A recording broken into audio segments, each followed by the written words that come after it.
masuk kabinet, tapi memanggil tukang sate. Sate ayam 50 tusuk. Itu perintah pertamanya. Ada-ada aja ya. Tapi lapar. Assalamualaikum, selamat bertemu kembali bersama Abang Joy di Abang Joy YouTube channel. Kepada rekan-rekan yang baru menonton video react Abang Joy ini, Abang ucapkan ribuan terima kasih dan selamat menonton bersama-sama Abang Joy. React Abang Joy adalah yang terkini, yang tersurprise, yang tak betul pun ada juga. Kepada rakan-rakan subscriber Abang Joy yang sudi menunggu setiap video-video react Abang Joy, sama ada musik video, video tentang keagamaan, video tentang berbagai jenis video yang diberikan kepada Abang Joy dan yang Abang reactkan, Abang ucapkan ribuan terima kasih karena sudi lagi menanti menunggu lihat video reaction daripada Abang Joy. Susah juga nak bercakap ni sebenarnya. Sebagai peringatan, ini adalah video react. Sekali lagi tentang Indonesia, Abang Joy memang tengah excited. Malahan bukan setakat Indonesia saja, negara apapun kalau ada videonya diberikan kepada Abang Joy akan react. Abang mau tahu sebab di zaman sekarang ni kita tidak boleh kemana-mana guys. Kita tidak boleh kemana-mana bukan kerana tidak mampu, tetapi kerana pandemik COVID-19 kita tidak berani lagi mau melancong kemana-mana untuk melihat negara orang.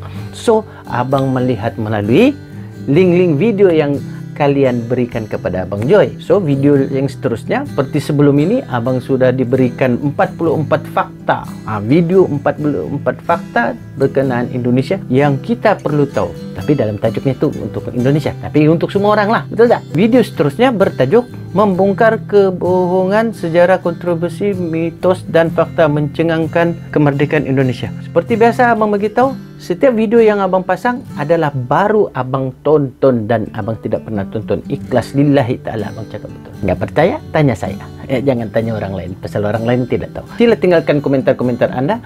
Jangan lupa subscribe Abang Joy dan tekan tombol loncengnya untuk mengetahui apa lagi video react yang akan Abang buat. So jangan buang masa, kita move. Hey ho Pop Gengs. Hey geng. Oh, daripada daftar popular. Lupa channelnya. Nusantara menyimpan banyak misteri yang belum terpecahkan. Mulai dari fakta sebenarnya penjajahan Belanda di Indonesia, sampai hal-hal yang mungkin belum kalian ketahui di balik proses proklamasi kemerdekaan Indonesia. Disclaimer, satu benda Abang nak bagi tahu. Abang tonton dan react. Abang tidak pilih video, Abang dibagi video dan Abang react. Jangan beranggapan Abang Abang menyebelahi mana-mana ya guys. Mana-mana apapun cerita Abang cuba tengok dan hadam. Hadam, paham maksud hadam? Maksudnya Abang cuma tengok saja. Kita lanjut. Indonesia. Untuk meninjau kembali fakta-fakta sejarah yang tidak diajarkan oleh guru kalian di sekolah, daftar populer menyajikannya untuk kamu. Kita mulai dari lamanya masa penjajahan. Kalau ditanya, berapa lamakah Indonesia dijajah oleh Belanda? Jawabannya pasti sama, 350 tahun. Oh iya. Ini wajar sih, soalnya sejak berada di bangku sekolah, angka ini nih yang paling sering dipakai untuk menjawab pertanyaan tersebut. Tapi, pertanyaannya adalah, apakah benar Belanda menjajah selama itu? Untuk menjawab ini, kita mungkin harus bersepakat, kalau Belanda mulai menjajah bersamaan dengan berdirinya VOC pada tahun 1602. Kalau kita pakai versi penjajahan dimulai pada tahun 1596 oleh kakak beradik de Houtman, sepertinya juga keliru. Karena Cornelis de Houtman cuma melakukan penjajakan. Cara berpikir ini seolah-olah hendak mengatakan bahwa begitu Belanda tiba di sini, seluruh Nusantara otomatis langsung di bawah kendali. Tapi coba kita jumlah. Standar kita, penjajahan dimulai itu di tahun 1602, ditambah 350 tahun. Berarti hasilnya adalah 1952. Artinya, kita baru merdeka di tahun itu. Loh, bagaimana dengan proklamasi 17 Agustus 1945? Iya, 45. Dan pengakuan kedaulatan Indonesia pada 27 Desember 1949. Iya. Cukup sederhana kan untuk mengetahui kalau ada keliru dari catatan sejarah kita. Nah, ada fakta lagi nih gengs. Kalau Belanda menjajah 350 tahun, apakah semua wilayah di Indonesia adalah jajahan Belanda? Wilayah mana sajakah yang dikuasai selama 350 tahun? Aceh. Lah, Belanda baru bisa menaklukkan Aceh pada tahun 1904. Bahkan baru sepenuhnya berkuasa di tahun 1912. Lantas, dari manakah angka 350 tahun itu muncul?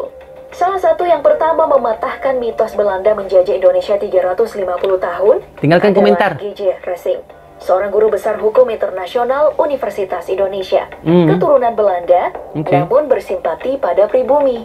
Dalam kumpulan esainya, Racing ini menjelaskan bahwa sejak abad 16 hingga 19, di Nusantara bertebaran wilayah berdaulat yang tidak dikuasai oleh VOC atau pemerintah kolonial, seperti di Sumba, Aceh, Sulawesi Selatan, Langkat, dan Batak.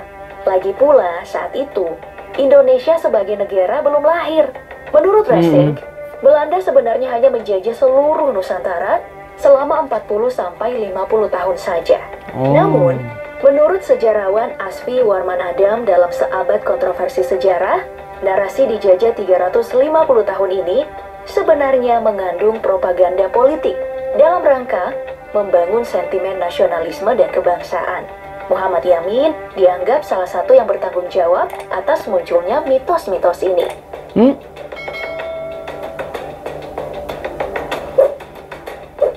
Salah satu rekaan Muhammad Yamin adalah wajah Gajah Mada. Pada tahun 1940-an, Yamin meninjau bekas kerajaan Majapahit di Trowulan, Mojokerto. Tak sengaja, ia menemukan pecahan terakota yang menampilkan wajah seorang pria berwajah gempal dan berambut ikal. Yamin meyakini bahwa itu adalah sosok dari Gajah Mada. Ia pun meminta pelukis Hen Ngantung untuk melukis gambar wajah tersebut untuk dijadikan sampul bukunya.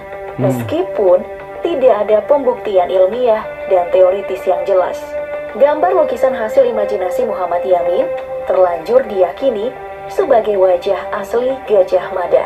Padahal, banyak yang berpendapat bahwa wajah Gajah Mada tersebut sebenarnya adalah wajah Yamin sendiri. Coba deh bandingkan, Pop Gengs. Mirip gak sih? No comment. Wajah asli Gajah Mada, arkeolog UI Agus Aris Munandar punya pendapat lain. Menurutnya, sang patih itu seperti sosok Bima dalam pewayangan, berkumis melintang. Namun terlepas dari itu, sosok Gajah Mada memang sentral dalam sejarah Majapahit.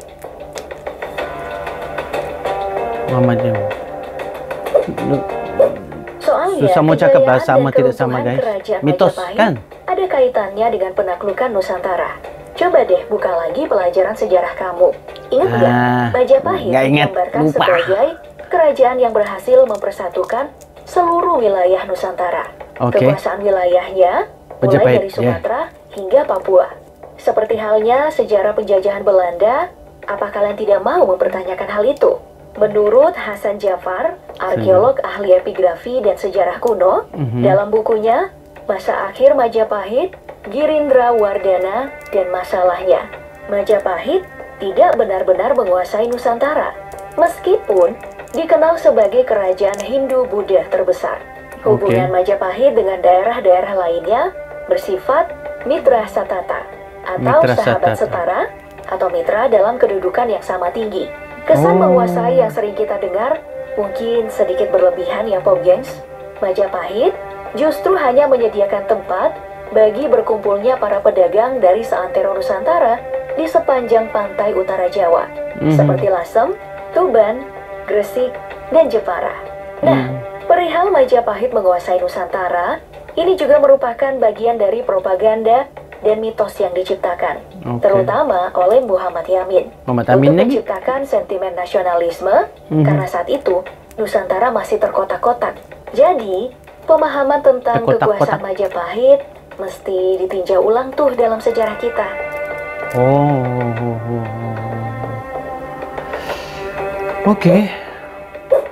Baik, kita tinggalkan sejarah tentang Gajah Mada dan Majapahit yang masih penuh dengan misteri. Pembahasan kali ini yang ringan-ringan aja ya. Di balik sejarah proklamasi kemerdekaan Republik Indonesia, ternyata ada fakta-fakta unik yang mungkin tidak pernah kalian dapat sebelumnya. Bahkan aku juga. Dalam perjalanan pulang dari Dallas, Presiden Soekarno pernah pipis di pesawat karena tidak ada toilet di pesawat. Iyalah, kan pesawat dulu belum secanggih yang sekarang. Iya, betul. Parahnya lagi, Presiden pertama ini pipis di lubang bekas tembakan di dinding pesawat. Itu cerita sebelum proklamasi ya. Nah, pada detik-detik proklamasi, 17 Agustus 1945, 2 jam sebelum pembacaan teks, Soekarno jatuh sakit karena terkena gejala malaria tertiana. Pukul 9 pagi, Bung Karno terbangun untuk bersiap meskipun masih dalam kondisi sakit. Luar biasa ya. Lalu Pop Gengs, semangat tuh kuat. Sesaat setelah Soekarno sudah resmi sebagai presiden, tahu nggak perintah apa yang pertama beliau keluarkan?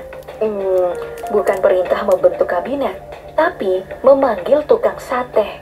Sate ayam 50 tusuk. Itu perintah pertamanya. Ada-ada aja ya.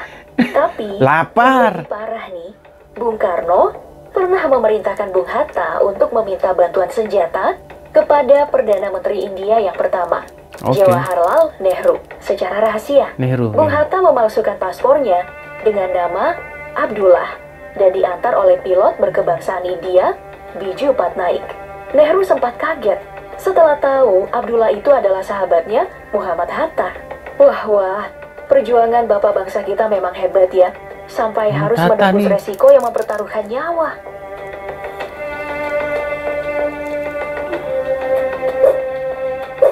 Tapi, revolusi dan kemerdekaan Indonesia bukan melulu soal angkat senjata dan heroisme, tetapi juga fakta unik dan nyeleneh.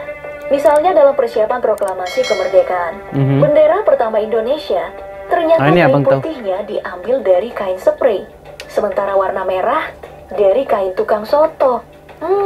Kayaknya tukang soto itu harus masuk dalam catatan sejarah ya. Saat upacara proklamasi ini abang tahu daripada video yang lepas. Secara sederhana, tanpa protokol, tidak ada paduan suara, konduktor dan sebagainya. Bahkan tiang bendera juga dibuat dari batang bambu. Naskah aslinya juga ternyata tidak pernah disimpan oleh pemerintah, dan justru disimpan dengan baik oleh wartawan BM Diah saat menemukannya di keranjang sampah di rumah Laksamana Maeda. Dan lagi-lagi nih, kita juga harus berterima kasih pada Franz Mendur, fotografer yang merekam detik-detik proklamasi. Mendur bohong saat tentara Jepang ingin merampas negatif foto dan bilang kalau itu sudah diserahkan sama barisan pelopor. Padahal negatif filmnya ditanam di bawah sebuah pohon. Wah, waktu itu kan guys. Allahu Akbar. Abang baru betulkan tempat duduk lah, baru mau dengar lagi. Aduh, rupanya sudah selesai. Yalah guys, tinggalkan komentar-komentar Anda untuk video ini. Abang tidak ada komen yang boleh abang katakan tentang video ini, tapi ianya cukup menarik. Bagi abang cukup menarik, sebab abang banyak benda abang tidak tahu tentang Indonesia. So, melalui video-video ini dan mungkin juga beberapa daripada sosial media yang lain, mungkin abang boleh dapatkan lagi tahu tentang Indonesia. Sejarah Malaysia pun abang gagal, bukan semua benda abang tahu. Fakta-fakta yang ada di Malaysia pun abang kurang tahu, apatah lagi Indonesia. So, benarkan abang untuk melihat apa keistimewaan, apa lagi cerita-cerita Indonesia.